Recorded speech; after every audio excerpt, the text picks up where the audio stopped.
Magandang araw mga kaibigan, ngayon nga pala mangingisda tayo. At kung makikita niyo sa video ay madilim pa yan dahil kami papunta pala ang sa dagat. At dito naman ho sa video na ito ay mapapansin niyo na pataas pala ang araw dahil mga alas 6 pa lang ho na umaga yan. At tinapander ko na hambangga para maihagis ko na ang mga lambat. At dito nga mga kaibigan ay napaandar ko na. Dito naman ay pumunta ako sa dulo na bangka o sa may duuman para maihagis na ang mga lambat. At nung matapos ko na ang ihagis lahat ng lambat ay naglimas na din ako sa bangka. At pagkatapos ko magdimas mga kaibigan ay kinaha ko na yung panimbol. At tinitimbulan ko na nga ang paligid ng pinaghagisan ko ng lambat. At kung makikita nyo mga kaibigan dito ay kamilang uli ng anak ko ang nandito sa lugar na to. Pagkatapos ko nga di pantimbulan mga kaibigan ay hinila ko na ang lambat. Hindi mo na ako sasalta mga kaibigan, panoodin niyo muna ang paghihila ko sa lambat.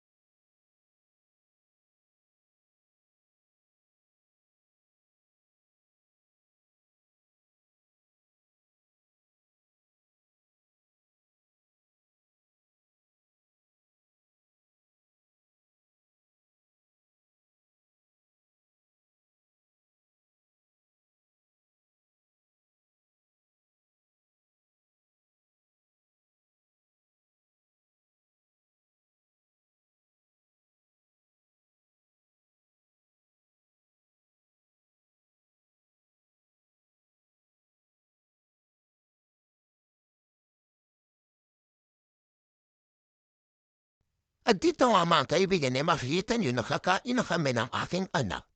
At pagpasensyahan niyo na nga din mga kaibigan kung napatagal ng ilang araw ang aking pag-upload. Sinelebrate din po kasi namin ng nakarang araw ang birthday ng asawa ng aking anak. Nagka-hangover ho kasi ko mga kaibigan. Dito ho pala sa video na ito mga kaibigan ay bumalik na kami sa pangmante. Nagpahinga lang ho kami kahit papaano pagtapos namin kumain at bumalik na ho kami sa pamamante. Panoodin niyo muna ho yan mga kaibigan.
At dito mga kaibigan ay makikita niyo ang huli namin ng anak ko. At sa susunod nga na video mga kaibigan, AJ, pauwi na kami ng ating anak. At yun nga lang ho ang araw mga kaibigan. Maraming salamat ho.